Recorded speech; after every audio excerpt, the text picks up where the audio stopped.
everyone, and welcome to the 7th episode of LoL Weekly. A weekly show about the League of Legends news and community. League of Legends news. In the news this week, the patch is out, and we're going to have a brief look at the key points. First off, Corki's getting quite a big nerf, if I'm honest. His Q move, Phosphorus Bomb, will no longer blind his enemies, which I think that's a complete game changer now. So he's going to be essentially unplayable, I think, now.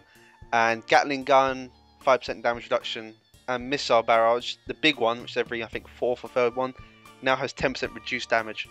So Corki's really been hit hard in this patch. Secondly, Galio's taken a little bit of a tweak. His base health will be increased, his base armor increased, and his armor per level will be reduced.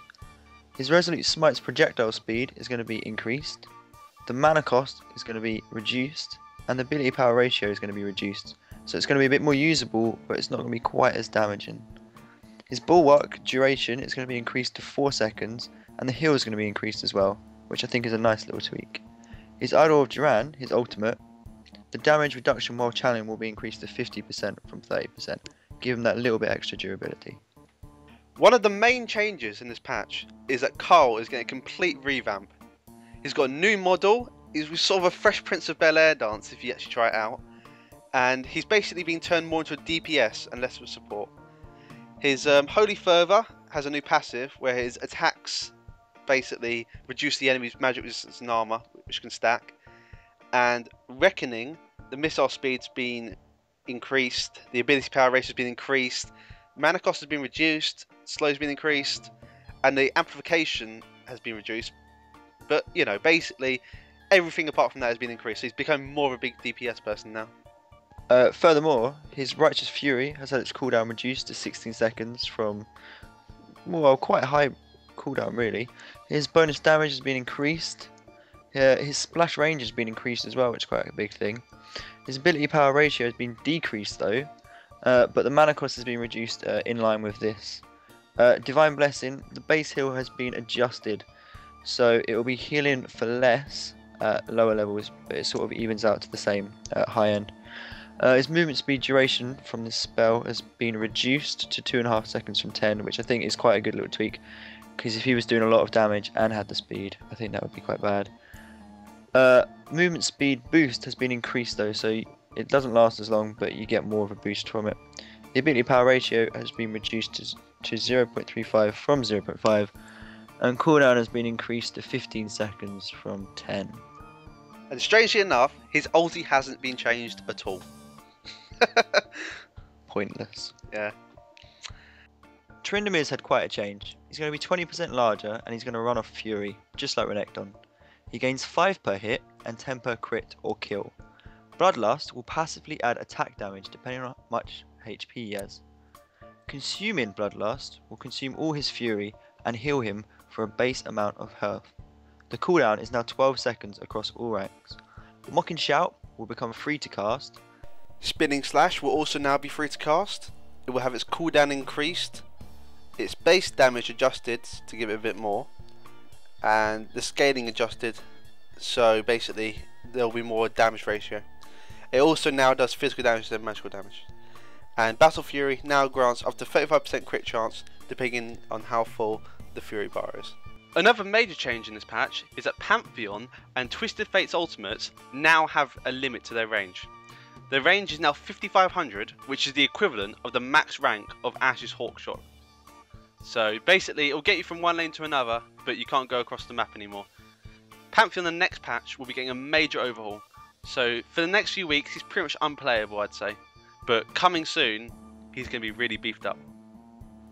Lastly, Zona's Hourglass is now 200 gold cheaper. The storefront UI has been redesigned to fix a couple of bugs and just generally make it look nicer. And there's been a few fixed issues with the IP and RP filter within the store itself. What's on sale? Skins on sale this week: Crimson Akeli, Mad Hatter Shaco, and Firefang Warwick. Each 50% reduced. You can pick up the Akeli one for 260 and the Shaco and Warwick one for 487. Check them out. League of Legends community. In the community this week, Yumiya recently put up a poll about a week ago. It's now closed, sadly, but it basically they're changing the Soraka art, and people got to vote on what they want her to look like next revamp, basically. And you can look at if she wants to be more human, less human, spell effects and whatnot. And people basically got to vote on it. And now it's closed. You can see the results, and overwhelmingly, everyone wants to look more human. Yeah, it's quite a strange one because she's obviously not a human. She's a dryad, isn't she? She's part like donkey or something, isn't she? I think she has a unicorn horn. Does she? I think No, she says that's that. Cypher, isn't it? It's Cypher. I don't know. No, I thought she says something like that. It's one of her Talking things. one of her talks. Hmm. Well, I think that's one of them. Well, people want to be. Or she says, "Do you think this is a unicorn horn?" Something like that. But she's not English. Not English. She's not. She's not English. Yeah. No. She's not English. She's a dirty foreigner. Jesus. Yeah. No, she's not human Yeah. Well, or English. or English. But basically, yeah. So you can. Sadly, you can't still vote on it, but it's nice to have a look around. It's nice that they want the community to have input. So you can have a look at this. We've linked in the description below. But basically, people want us to look more human. Chatter. This week's question: retrospectively, how successful has the EU server split been? What do you think?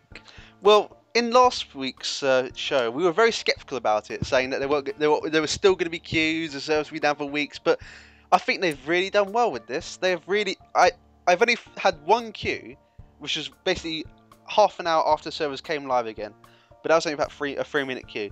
So they've done it. They have fixed the servers, and I am very grateful to them for doing this. This has been fantastic, I think. It's good that they fixed the servers and they've addressed the issue that was at hand. And it's nice to feel like they were trying to realise that the community was pretty upset with it. Oh, definitely, yeah. So yeah, no, it's nice that they have changed it. But who knows? If the game keeps growing, maybe they'll need more servers. They'll have to split Europe into north, south, east, and west. And then that'll be crazy. That would be crazy, yeah. But I don't think that'll happen. The fantastic thing is, it's just I can log out and not be afraid to log back in again. There are still AFK rooms in custom games. There's still hundreds of them. I don't know why they do it, but old habits die hard. But one thing that did annoy me though about all this is that we got the patch got the patch only today on Thursday, whereas America gets it on Tuesday, Nordic got it on Wednesday, and we got it on Thursday.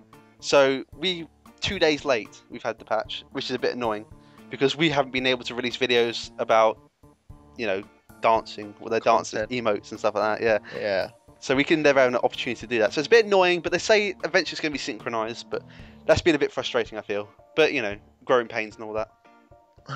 Yeah, exactly.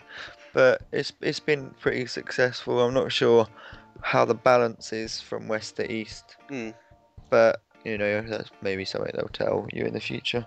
We've lost a few friends on our friends list, I've noticed, but have we? Yeah, we've lost a few. Oh man, who? I don't want to name names, but we definitely have. All right. You know who you are. If you're watching, you know who you are. Yeah. Well, it's a bit of a shame, but eventually we'll be able to transfer. And also, the big problem with the server split so far is that people haven't been able to transfer it yet. The transfer system hasn't been implemented yet. So people are really frustrated because they can't play with their friends and whatnot. So this has annoyed a lot of people. They haven't been able to transfer. But I'm sure they'll get on it. They'll get on it, I'm sure. I'm sure they will at some point within the next year. When they bring out spectator mode as well, yeah. Yeah, at that time. They'll have spectator mode for season 2. You think? That'll be it, yeah. Well, season 2, which was supposed to start on the 1st of July. Yeah. They're not very reliable. They're about as reliable as Valve is. But what's wrong with Valve? Half-Life Episode 3, where are you? Let's not demote Valve. I know. On a League of Legends video. Speaking of Valve, Dota 2, that's coming out at some point. Let's not get hideously off topic. That's another topic. That's not. Can you not see the question? Retrospectively, how successful has the EU server split been? And it's been very successful, I would say. A few bumps along the road, but I'm sure it'll iron out. Yeah. Once the mist had cleared, the sun has come out to shine. I will leave it on that note. Leave it on that note. Yeah. I can give you another one. The road is never smooth. That was it. that? I couldn't remember the second line. Yeah. Okay. The road's never smooth. Get over it. War does not decide who is right, But who is right. left. Yeah. That's a famous one. That is. Anyway, well done, Riot. Keep them coming. Keep the good shit coming. Thank you. Upcoming champion. Wukong, the Monkey King, has been released. He's the latest champion. He's sort of a melee DPS assassin sort of character. He's quite an exciting character actually. I've played him twice and I've won both games. Very powerful. Yeah, he's quite an interesting character. I quite like his stealth evasion move and the way it can be used. It's definitely That's quite an interesting little put into the game. And his ultimate as well seems a little bit.